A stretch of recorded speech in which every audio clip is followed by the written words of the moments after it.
Hello and welcome to another episode of Dark Dialogue Shadow Chat Sessions. I've apparently already said something funny because my co-host is cracking up in her chair across the desk from me, so...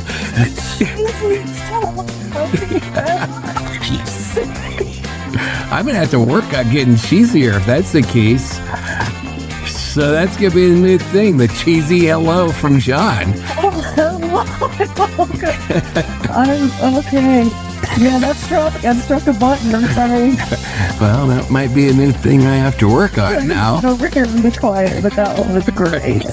So this again is the show where we talk about weird shit, dumb shit, strange shit, dipshits, all the different shits, and we just kind of let our hair down. For those of you that have hair, I'm not one of those, and talk about a bunch of nonsense that really doesn't matter, have a good time, and just kind of lighten the load from all the dark work that we end up doing all the time. So with that being said, Angela, how's it going tonight? How are you? I'm great. I don't know if I'm as good as you, though. I think you're being great is fine. Right now. Yeah, I'm pretty great. I cannot complain at all. Today's been a pretty good day. Obviously, I don't have all of the hospital stuff. I'm back in the driver's seat of the podcast. I got to play guitar a little bit today, which was great. And so, yeah, I just have no complaints. It's just kind of wonderful.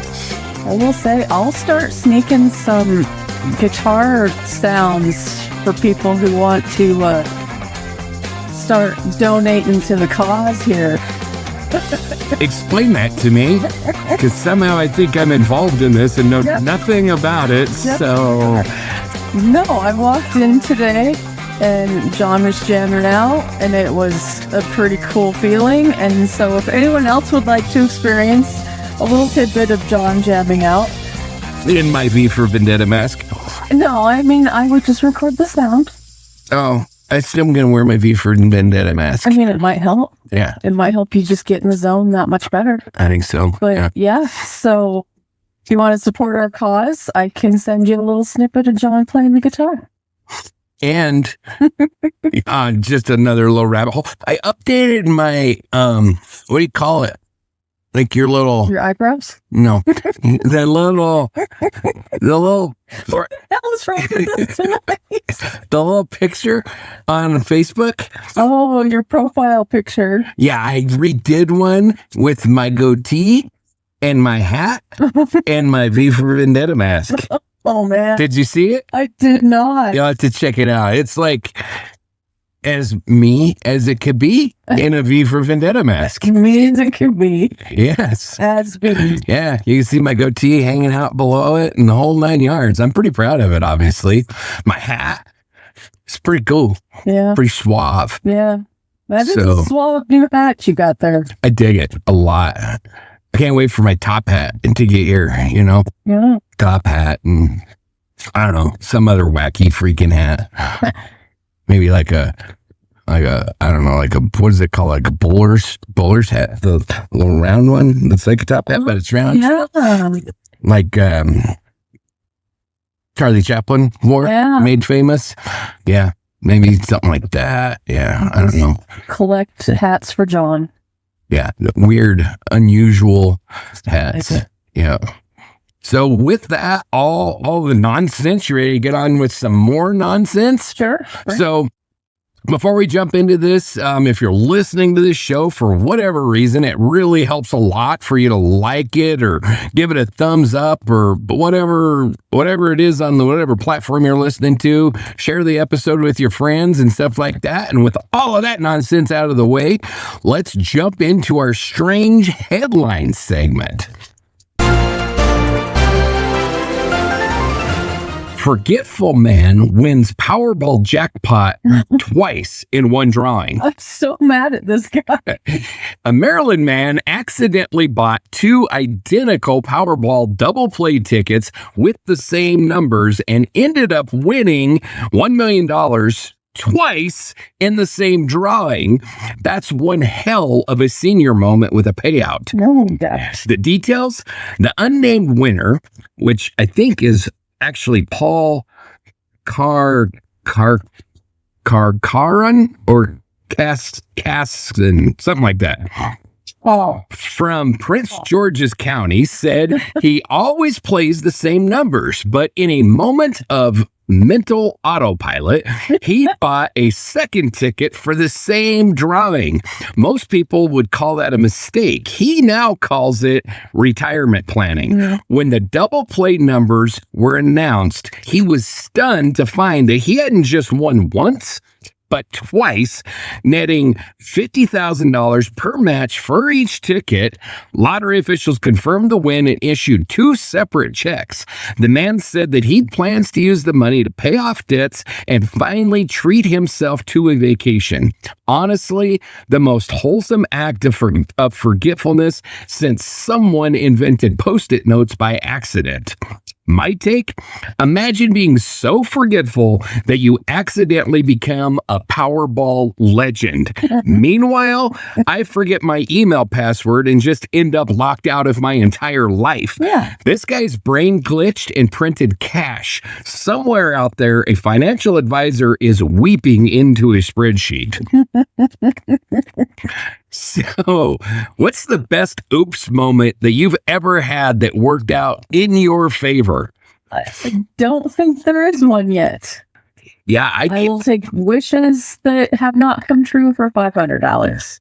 I think I probably have. I mean, I can remember times in my life where I've been like, oh shit. And then it's like worked out. I can't name anything just, off the top of my head. No, it doesn't. But I do have those moments where it's like, oh crap. And then it all works out perfectly. And you're like, oh yeah, I meant to do that. I did that. Oh yeah. Just as I had it planned. Yeah. I mean, there's been several instances where, I don't know, you do some wacky shit when you're working in the field that I work in and you're like setting a power pole, but you're doing it from the ground because you don't have like a bucket truck and everything to get it up there. So you're doing it from the ground and you just know it's going to be like falling on somebody's house and it actually goes right into the hole perfectly. And you're like, oh yeah. Just like I had it planned. It's that. Yeah. Or good glove. moments before you're shitting yourself, like, oh my God, I can't believe I'm this stupid. I can't believe it.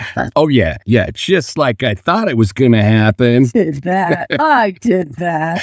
So is this divine intervention or just the universe rewarding accidental redundancy? I think it's a reward.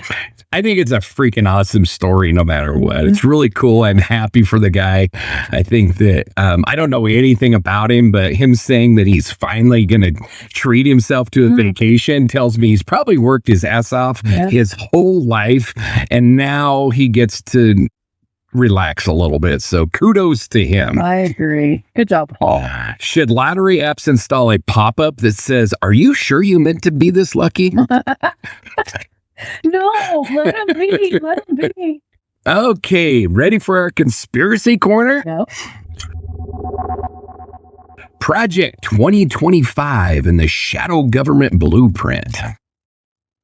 A growing online conspiracy claims that Project 2025 is a secret framework for an authoritarian takeover of the U.S., allegedly paving the way for religious law, civil rights rollbacks, and shadow government control, even though no solid evidence exists. Details are, according to more alarmist corners of the internet, Project 2025 isn't just a policy agenda, it's a covert operations manual. Conspiracy theorists believe it aims to centralize executive power, erase separation of church and state, defund government agencies, and replace them with private loyalties. Use AI surveillance and legal manipulation to silence dissent. Theorists link it to various think tanks, former political operatives, and even fringe religious groups.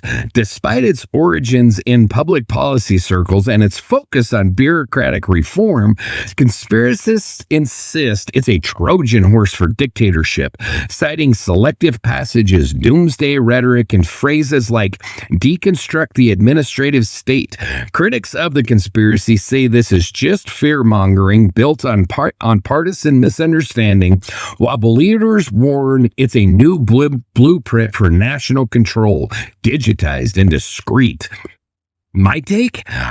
Yes. Another conspiracy held together with half quotes, MS Paint flowcharts, and vibes. If Project 2025 really is a shadow government blueprint, someone should tell them their evil plan leaked on page 3 of Google results. I've seen more subtlety in a high school bake sale flyer. So, why are so many government conspiracies either too vague or comically detailed? I have no idea. Do you know about Project 2025? Only a little bit from people on both sides posting stuff about it on Facebook. Interestingly, I know quite a bit about it. And it was put together by a conservative think tank, like the Heritage Foundation. I believe it was the Heritage Foundation.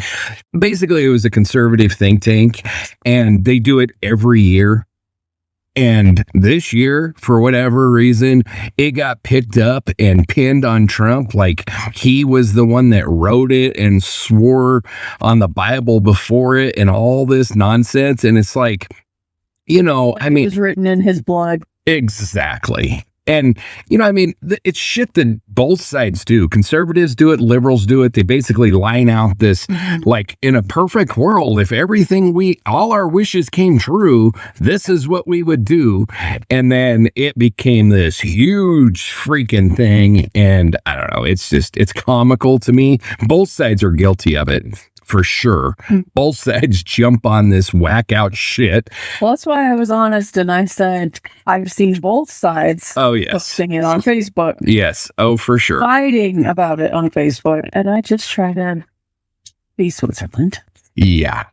So would a real shadow government use Times New Roman and a PDF download link? I prefer Comic Sans. Yeah, I think you're probably right. Yes. So if you had to design your own shadow government, what would your first decree be? You could only use Comic Sans and Papyrus Thought. Mine would be keep it silent, dipshits. It's no good if we tell everybody. It's true. Keep your loose lips think ships. Thank you very much for that. I couldn't pull it off. All right, you ready for the Reddit rabbit hole? Yes. So, Finn McMillan note mystery. A Reddit user uncovered a trail of cryptic public notes pleading for divine, alien, or time travel intervention to change someone's physical form. The mysterious figure behind it? Possibly a man named Jin Kim, also known online as Finn McMillan, a digital ghost chasing transformation. It began with a post in Our Internet Mysteries, where a user shared photos of strange handwritten notes found in public restrooms and city bus stops. The notes begged for help from gods, aliens, and future travelers with phrases like, "Please help me become my true self," and "I want to leave this shell." Internet sleuths connected the wording and aliases across various forums, blogs, and even obscure message boards dating back nearly a decade. The notes shared a recurring signature, Jin Kim, often paired with usernames like Finn McMillan. Some believe it's performance art. Others think it's a psychological cry for help. But the consistency, handwriting style, and the increasingly elaborate theories have created a growing subreddit cult following. Was it a lost soul pleading for a metaphysical transformation, or the longest running alternate reality game no one signed up for? My take? This one is a mix of Blade Runner monologue with Craigslist fever dream. Either we've got a misunderstood visionary scrawling interdimensional requests on bathroom walls, or someone has taken identity crisis cosplay way too far. Either way, I hope the aliens leave a Yelp review. For a good time call. Right? So is this mental health metaphysics or just a cry for Reddit karma? I'm going to go with karma, but I kind of want to know more.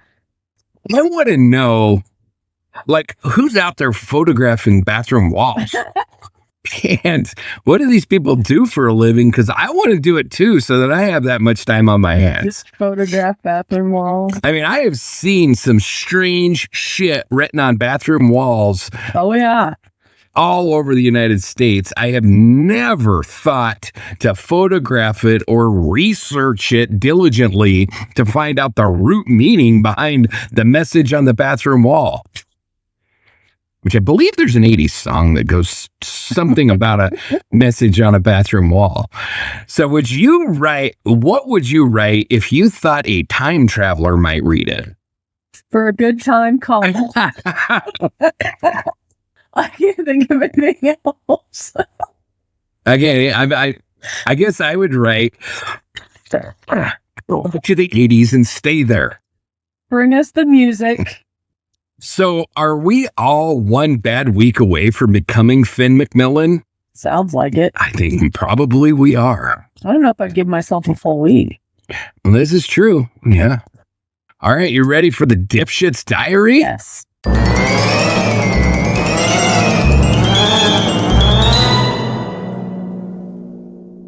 Dipshit Diaries. So number 1, burger burglar had a nap. Because, it's tiring work. It is.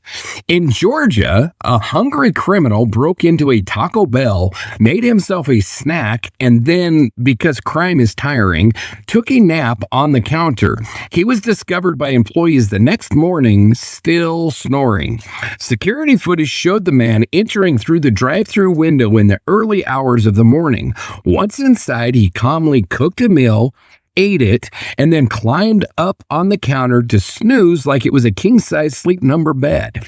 He didn't steal money, break anything, or even try to leave. He just curled up like a burrito and waited for justice to arrive. When staff opened the store hours later, they found him mid-nap and called the police. The man was arrested, though Taco Bell declined to press charges for the food theft, which is more generous than the menu pricing. Mic check? Right. You know you've hit rock bottom when your burglary turns into a siesta. I get it. Taco Bell hits different after midnight, but maybe save the nap for after you flee the scene. This guy really said, I broke the law and now I need a nap. That's not criminal behavior. That's toddler logic. If you could nap anywhere illegally, where would it be? Why did, on the book of the Statue of Liberty was the first thing that came to mind. I have no idea. I don't like heights. It does not seem like it would be comfortable, but it's the first thing that came to mind. I have Statue of Liberty's hand. I got nothing. I have no idea. I got nothing either. Why?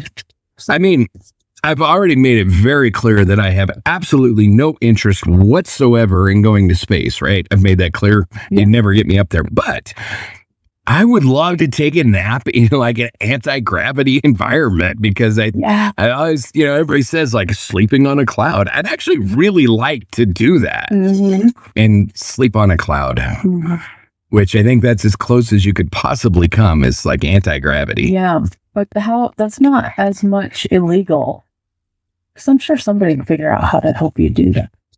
Oh, yeah, I'm sure Elon Musk would be more than willing to help brother out with $1 million down payment or something like that. They do the anti-gravity. They have anti-gravity murders. Yeah, but aren't you spinning around really fast or some shit like that? I'm sure somebody can figure out how to. I don't know. Might take a while, but illegal. That's true. Illegal. I don't know. Illegal. I don't nap.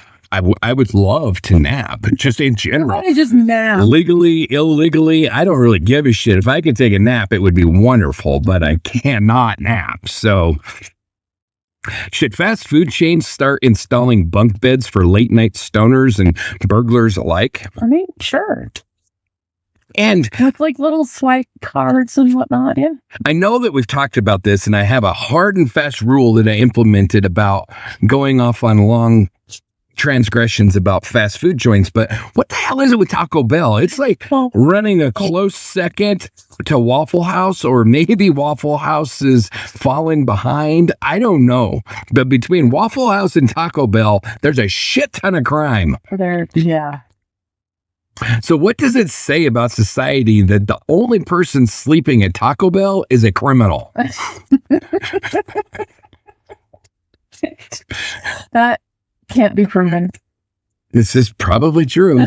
I mean, I've shared my feelings on Taco Bell. It's an enigma to me. I do not understand the draw to the place. I don't have feelings because I've never perplexing. Experienced Taco. I mean, it's not like terrible food, but it's nothing to.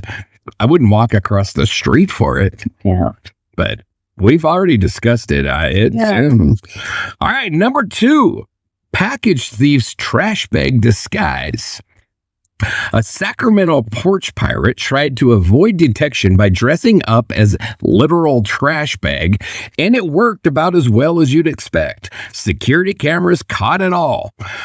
The details: security footage shared by the homeowner shows a figure waddling awkwardly towards a front porch in what appears to be a large black trash bag with eye holes cut out. The disguise didn't fool the motion sensor camera, the homeowners, or the package, which contained nothing valuable, just $10 worth of phone chargers. The thief struggled to grab the box and then waddled back to the waiting getaway car, also captured on camera. Police called it one of the worst disguises we've ever seen, which in California is saying a lot. My take, your life's taken a turn when your Ocean's 11 look is a hefty bag with a dream. This is the kind of criminal who thinks Metal Gear Solid is a how-to guide. Just once, I want a porch pirate to show up in a tuxedo or at least a believable raccoon costume. And yeah, that is an actual picture. Hefty. So, is a trash bag disguise better or worse than the guy who wore a clear plastic water jug on his head? A little better, but barely. I mean, I don't think it is, because let me just get this out there. I think that putting a plastic bag on your head should be like the disguise for every criminal. I suggest every criminal, before you go break the law, put a plastic bag on your head. Exactly. It's going to keep the rest of us much safer, and it's going to make these idiots a whole lot easier to find. So we can just come across them passed out on the ground. Yeah, I'm all for plastic bag disguises. I think it's a wonderful idea. Should we just... Eye holes. Yeah, we got to do away with the eye holes, but should we just start shipping glitter bombs labeled totally worth it? I believe so, and there is a place that this can be done. Oh, yeah. It's a real freaking thing. There's a shit ton of videos on there of people planting, I mean, as an electrician, I've always wanted to just wire my packages for $240 and just sit back and watch the show, but I'd probably be charged for that. But you would. This porch... Unless you put a hefty bag on your head, then you probably would. I mean, I think I should be able to put a sign up that says, like, enter at your own risk and zap the shit out of them. This porch pirate shit is out of control. And yeah, having lived just outside of Denver in the Colorado area, it is rampant down there. Like, It is just out of control. Oh, yeah. My whole neighborhood pretty much just had an unwritten rule where when you pull in, if you see a package on somebody's front step, you grab it and put it in your garage till they get home and then take it to them, because everybody's stealing everybody's shit all the freaking time. It's absolutely insane.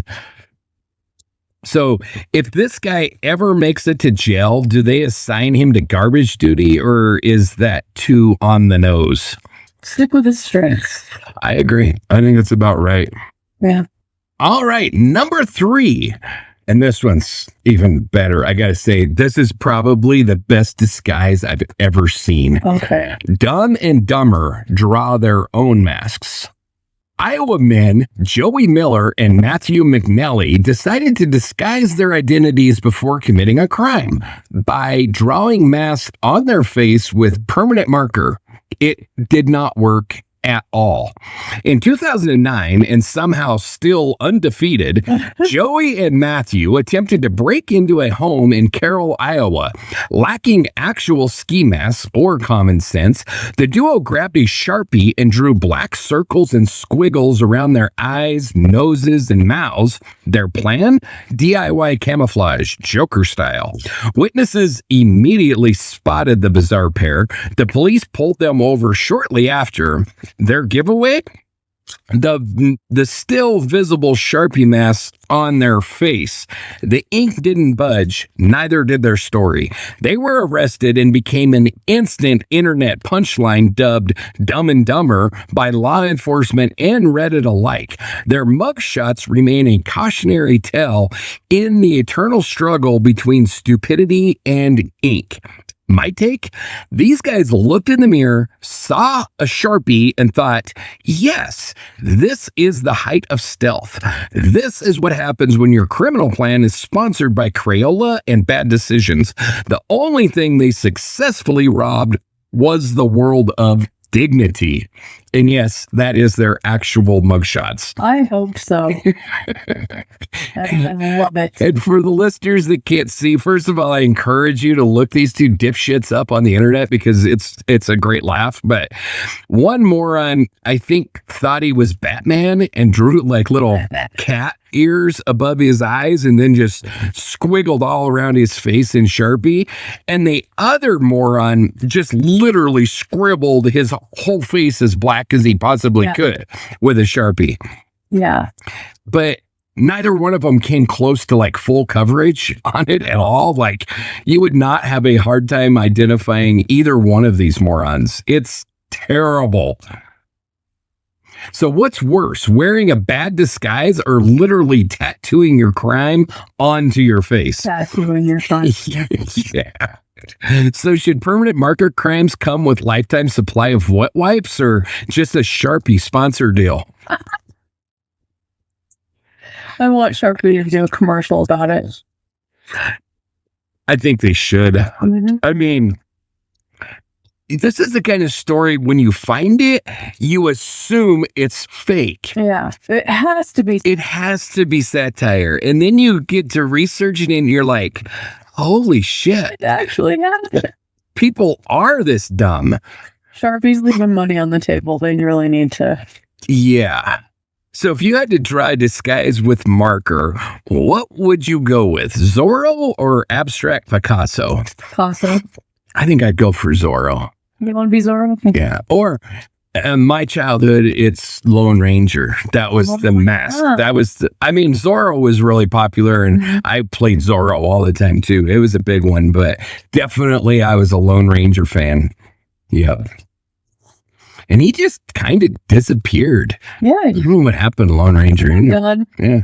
It's crazy how that works because he was around for freaking ever. And then I guess the whole cowboy Indian thing's kind of got unpopular and stuff. Yeah, now it's... I don't know what the hell it is now. It's like illegal now to... Oh, play cowboys and Indians? Yeah, I know. Don't get me started. I don't want to. All right, you ready for our weird shit section? Always. Perfect. Here we go.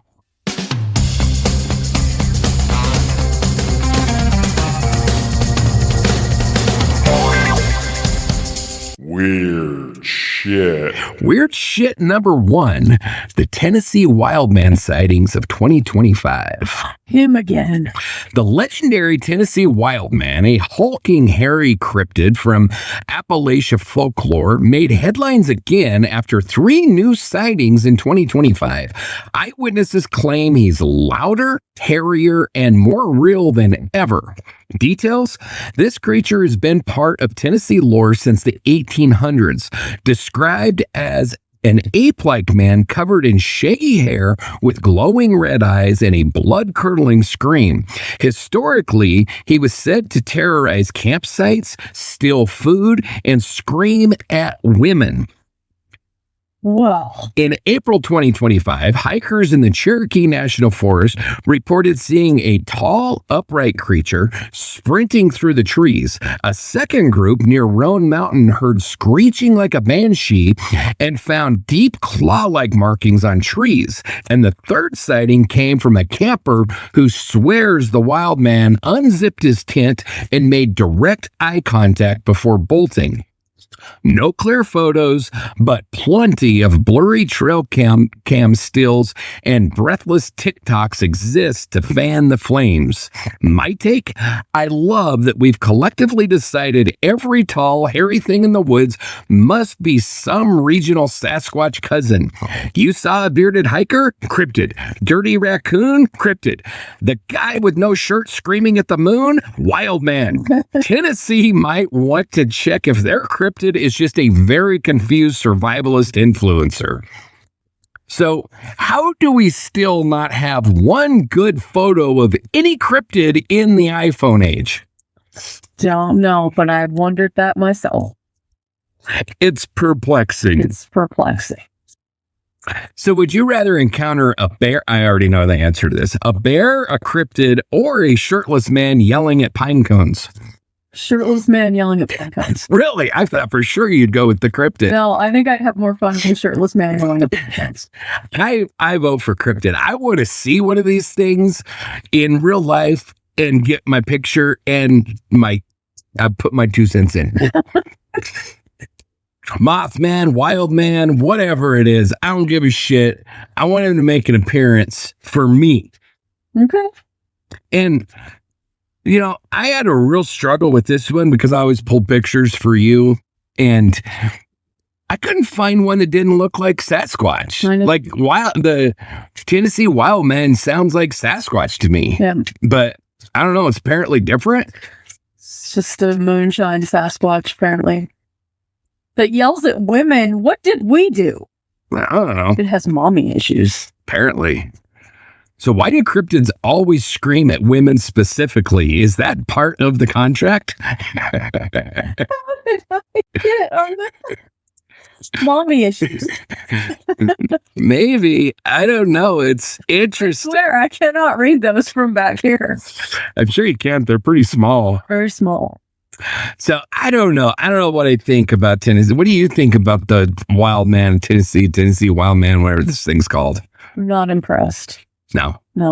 I mean, I don't know. I come back to the same thing time after time after time after time, and that is why do we have no evidence? And we're, like I said in the first question, we're at a freaking time where everybody has like a high definition camera and video recorder with them all the time. Mm-hmm. Why don't we have high definition videos and pictures of these things?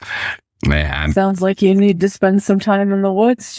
I've spent all kinds of time in the woods. I have yet to see any of these things. I've spent time in the woods in Ohio, West Virginia, Pennsylvania, Colorado, Wyoming. Did you take Arkansas for it to scream at? I've had women with me. Okay. Yeah, sure.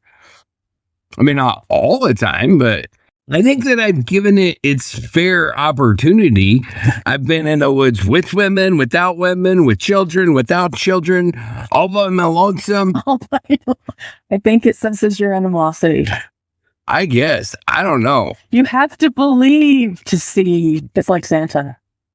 Well, so it's like a metaphysical creature, because that one I can buy.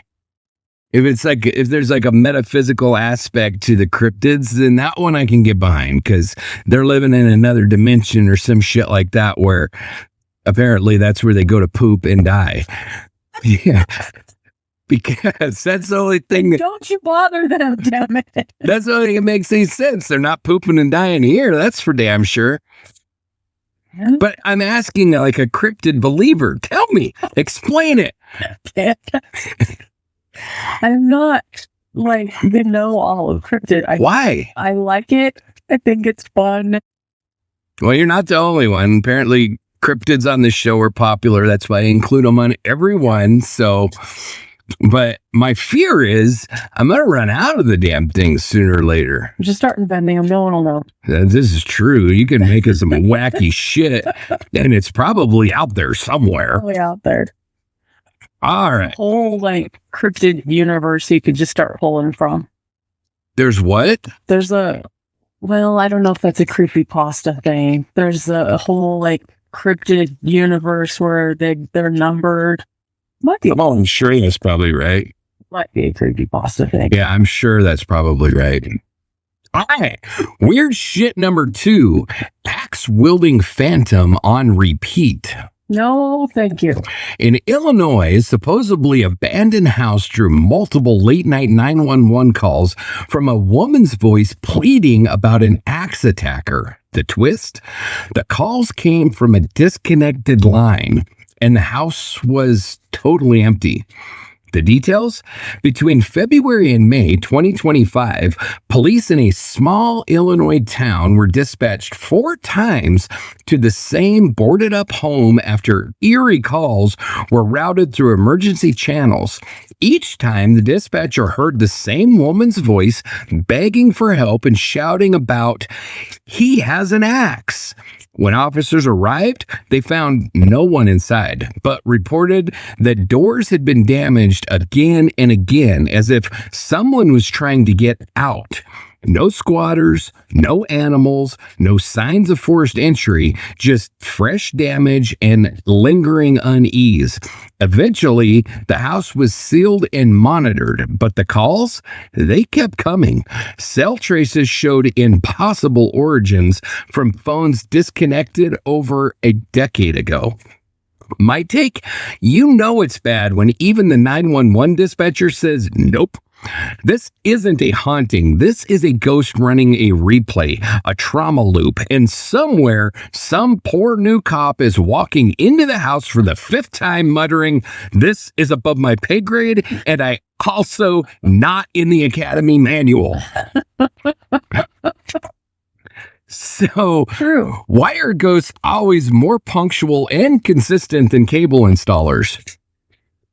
They have nowhere else to be. Apparently so, but that is one pet peeve of mine. These freaking cable guys, man. It's like Did you just need a reason to bitch about cable guys? possibly. Gotcha. You've seen the movie Cable Guy with Jim Carrey and what? what's his name? Matthew Modine. It's so true. You sit around, they're like, we'll be there sometime between 8 and 7. Oh, yeah. And you're like, well, that's like all day. Yes, we can't give you a window. And you sit there and you sit there and you sit there, and at 6:59 you get a call that says we got to reschedule for tomorrow. Oh God, it pisses me off. It drives me insane. And this is coming from an electrician who has run service calls for years, thousands of them, and I can always give a 2-hour window. I will be there between 8 and 10, 10 and 12, 12 and 2, 2 and 4. I mean, the whole service industry does this on a daily basis, but cable installers just cannot seem to figure it out. I don't get it. So there, my soapbox. Should we start hiring paranormal dispatchers for recurring ghost I emergencies? think so. This is a bizarre one, man. I got nothing on this. This is weird as shit. Stuff like that should just automatically redirect the call to Zach Bagans or Something. why can't I think of anybody else right now all of a sudden? Steve Gonzalez. I don't know any of these people. Jason. I mean, I know the Nick Bagans guy because he irritated the shit out of me, but Jason Hawes and Steve Gonzalez is the original Ghost Hunters oh, okay. apps. Them guys are cool. I like Yeah. those guys. But Yeah. I can't remember the other guy's name. I can see his face. Anyway, I don't know. This one's weird as shit. It's probably like the Max Headroom thing where somebody is like somehow doing it with computer technology or some shit. It's probably, but I don't know, man. It's creepy enough for me to be like, nope, I want no freaking part of it. And these poor cops, I mean, I wrote that kind of tongue in cheek, but the truth is they got to be like, man, I am not Ghostbusters. Me. I shoot bad guys. I do not have the jet stream or whatever the freaking machine they would call it. Don't cross the streams and blow up the stay up marshmallow guy. Yeah, I don't have those. Yeah, proton pack. Yeah, proton pack. Good one. That was nice. So, if this is a time loop ghost, how do we convince her to scream a winning lottery number instead? Oh, subliminal messaging, or we write it on the bathroom stall. That's what you do. That's apparently what you do. Yeah. So I couldn't find that there was like any history of an axe murder in this house or anything like that. So I don't know. This is a freaking weird one. That's why it's in the weird shit section. I got nothing on this. I don't know. It's creepy enough for me not to want to go. I know that. Really? Not even in your mask? Saves you from everything. No, it doesn't save me from freaking axe-wielding ghosts. It does not. Okay. This is not when you're like 2, and if you cover your eyes, nobody else can see you either. Yes. This is like... You cover your eyes, you're a great target for an axe-wielding ghost. No, I'm going to pass on that, thanks. Weird shit number 3, the historical WTF, the Lost Mayan City Unveiled. Really? Archaeologists in Guatemala uncovered a sprawling, previously unknown 3,000-year-old Mayan city buried in the jungle, complete with pyramids, roadways, and ceremonial plazas, rewriting what we know about early Mesoamerican civilization. Using LiDAR technology, the scan through thick jungle canopy, researchers identified a massive complex spread over 400 square miles. The site includes pyramid structures, ceremonial platforms, canals, and evidence of advanced city planning long before previously thought possible. Historians are now reevaluating their assumptions about early Mayan governance and infrastructure. The city may have served as a cultural and religious hub and had more urban engineering than some modern suburbs. The discovery places Mayan civilization's architectural sophistication centuries earlier than scholars had believed. And once again, ancient aliens are furiously updating their PowerPoints. My take? You mean to tell me that the Mayans were paving roads, managing irrigation, and building pyramids while we were still figuring out how to stop setting our huts on fire? I swear, ancient civilizations are just modern humanity's reminder that we peaked way too early. Yeah. So I kind of included this one just because I'm freaking fascinated by this shit. But are we the dumb ones, or did the Mayans just have better urban planning? Like they had better planning. Yeah, I mean, I think that like when the mayor has the ability to decapitate you, you toe the line, I think, a little bit better. Yeah. Because I saw... It's greater there, yeah. Absolutely. Because I saw that freaking Mel Gibson movie. What the hell was the name of it? With the heads rolling down the freaking temple. Part? No. Apocalypto. Oh, I haven't seen it. What? Damn, it's been a while. Oh, my Lord. That mistake. Okay, so... just an indication of how good that movie is. Anytime I turn on a movie and subtitles come on, I turn it off because I hate subtitles. I hate reading the movie. That movie, not an English word in the entire thing. And I was enthralled from start to finish. Like, It is one of the most unbelievable freaking historical movies I have ever seen. The dude went down there and hired the locals to play. There's not a famous actor in that whole freaking movie. It's like all the local people. He went down there. It is unbelievable. Really freaking great movie. But they're like, I mean, the Aztecs and the Mayans were really, really good at human sacrifice. They could Cortez said with the Aztecs, when they come in, literally, I think they said 15 seconds, they could have the human heart out and be holding it still beating in their hands. Like they would see one of the Aztec warriors grab one of their guys and begin to cut their heart out. And before they could get to him to stop it, he had the heart in their hands. I mean, they were extremely efficient. And like the Mayans in Apocalypto, they like have a line of people, and just one after another, they bring them up, they chop their head off, they throw their head down the pyramid, bring up the next one, chop his head off, throw his head down the pyramid. Yeah, it's well worth the watch. I'm telling you, it's a really freaking great movie. But so why does every new ancient site discovery make aliens more smug?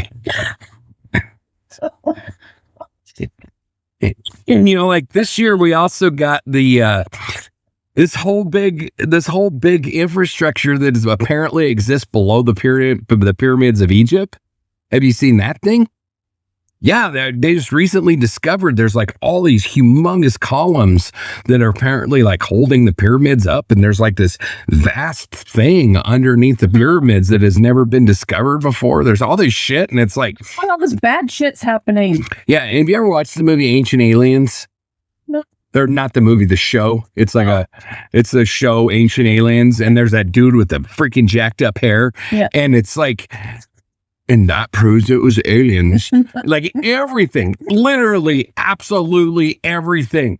They're like, and this stone appeared, and there's this stone here, and this stone doesn't exist here. It exists on the other side of the world. And he's like, and that proves it was aliens. Everything is proof that it was aliens. That guy drives me crazy. His hairdo's terrible. I cannot stand that show, but it's so freaking hilarious because everything is ancient. Everything is aliens. Everything. Oh, man. So should we just let archaeologists name cities like racehorses, like Jungle Jamboree has a nice ring to it? I think so. I think so too. I mean, these Mayan cities, I'm not at all surprised that they discovered this because that jungle is thick as shit. I mean, they haven't been living there for a year or two, so it is completely covered up. But I don't even think we've begun to scratch the surface of what is under the jungle down there. No.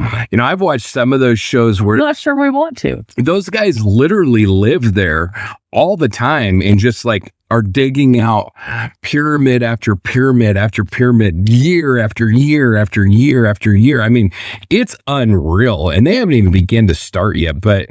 There's reasons why they're buried and...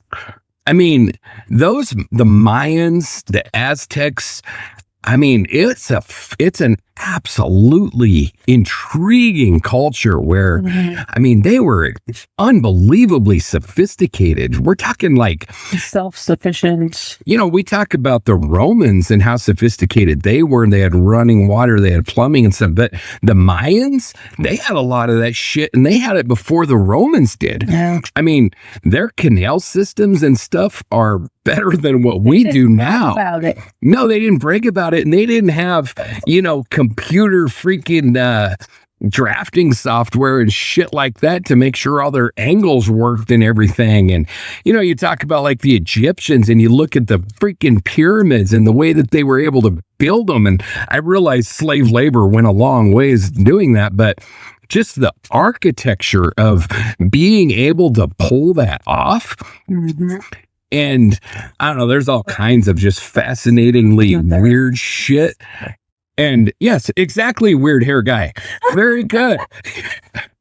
You nailed that perfect. That's how we know that they're aliens. We know that they're aliens. All right, weird shit number 4. Animal chaos. Pet toucan rescued from toilet incident. In Virginia, firefighters were called to an apartment where a pet toucan had slipped behind a toilet and became lodged in plumbing infrastructure. It was retrieved, confused, slightly damp, and very angry. Poor Sam. The toucan, named Fruit Loop, had apparently lost his balance during a bathroom perch session and fell behind the toilet tank. His beak and wings became stuck between pipes and drywall. His owner, after trying and failing to free him using cooking oil and pleading, called in the local fire department. A small team arrived, disassembled the toilet, and extracted the bird with no injuries, though one firefighter described it as a loud, messy, and shockingly judgmental. Fruit Loop reportedly required a bath and a lot of mango slices to calm down. The bathroom now features a bird-proof toilet barricade. My take? First off, why does someone have a free-roaming toucan in their bathroom? Second, how do you lose a toucan behind a toilet and still call yourself a responsible adult? I can't even get a cat into a crate, and this woman's over here with a jungle bird doing plumbing parkour? Parkour. And by the way, that is a real picture of Fruit Loop. Oh, And there's several pictures of Fruit Loop on the internet, by the way. So what I've learned from this. What? I need to try mangoes to calm down. Maybe so. Mangoes are wonderful. Maybe mangoes will help me. Do you like mango? I do. Have you had like a fresh mango? Yeah. Not the dried kind, but the real good kind? Oh, man, so good. I love mango. What's the weirdest thing that you could reasonably expect to find stuck behind a toilet? A child. I think I gotta go with a toucan. Does it get weirder than that? I mean, okay, maybe if you're in like the freaking jungle, but this is not in the jungle. This is in Virginia. Virginia, we got a toucan stuck by the toilet. I think that takes it for me. I don't know. I mean, howler monkey, maybe. I don't know, but a jungle animal stuck behind a toilet in Virginia is pretty freaking weird, I gotta say. Weird hair guy saying, and it was aliens. Yes. That's my answer. You're probably right. I'd like to see weird hair guy stuck behind a toilet in Virginia. That guy freaking annoys the shit out of me. So should pet toucans be allowed near plumbing unsupervised? Spoiler, the answer is no. Are toucans legal pets? Apparently, because I saw nothing saying like this person had to give it up or anything like that. I mean, like parrots and shit are, so But I don't think toucans are like endangered or anything. no, I don't think so. I felt like they were.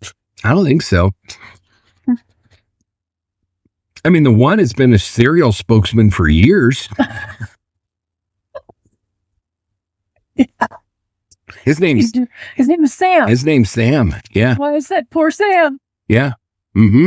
So do firefighters secretly rank the weirdness of every animal rescue call? If they don't, I am very let down. I'm telling you straight up, we do.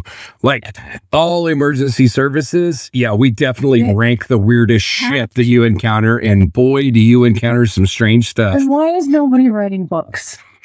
That is a good question. Why? They probably are.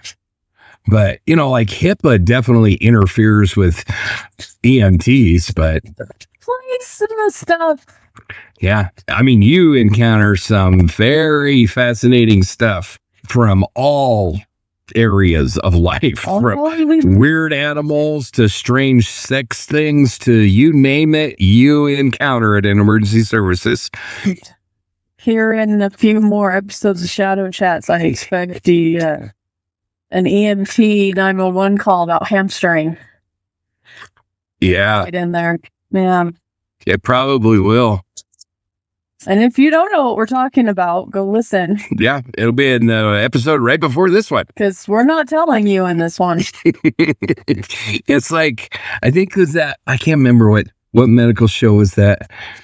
I want to say it was probably House, but I don't know for sure. But it was like when it was House.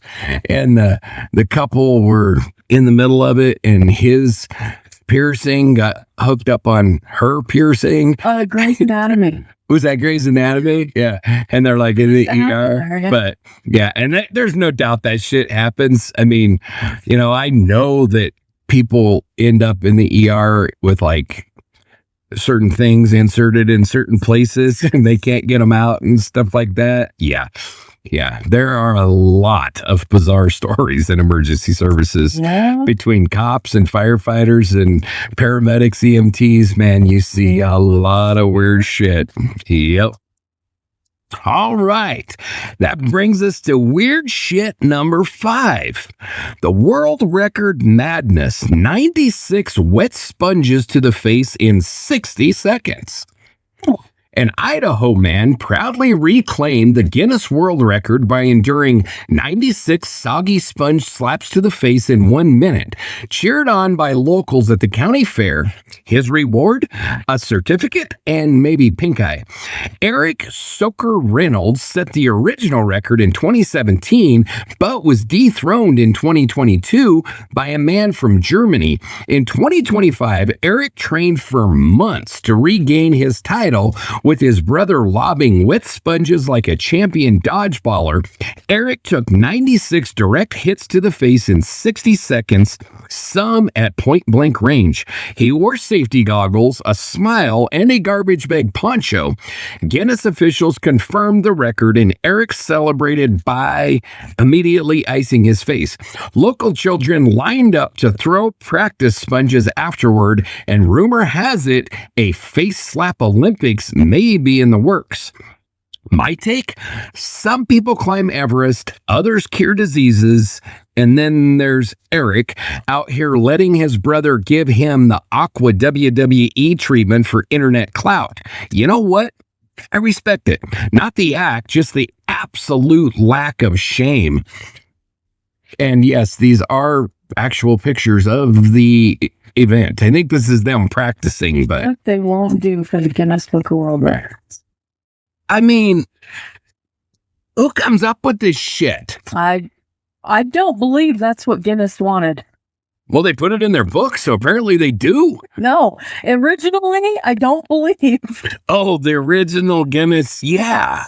That is not the original way. I think you're right, but I can remember, man, as a kid, that book was so freaking popular. Of course, that was years before the internet, so that was the only way you got a dose of weird shit. There wasn't dark dialogue shadow chat sessions back then, so you had For you guys. to wait for the book fair to come to school, and then you bought the Guinness Book of World Records, and you'd sit there and you'd be fascinated by the woman with fingernails that went to the floor and all the weird shit. But this one, I just don't get it. Can I be in it for most constant repetition playing with an infinity cube? Absolutely, you Can. Absolutely you can. Yep, without a doubt. Will you send it in for me? Yes. So what's the dumbest world record you genuinely attempt? Is that it? No, there was one. What was it? I can't remember. It was only like a couple months ago. I thought I'd do that. I don't remember what it was. Well, I think I have it. I think I already have the world record for most number of times shit is said in a podcast.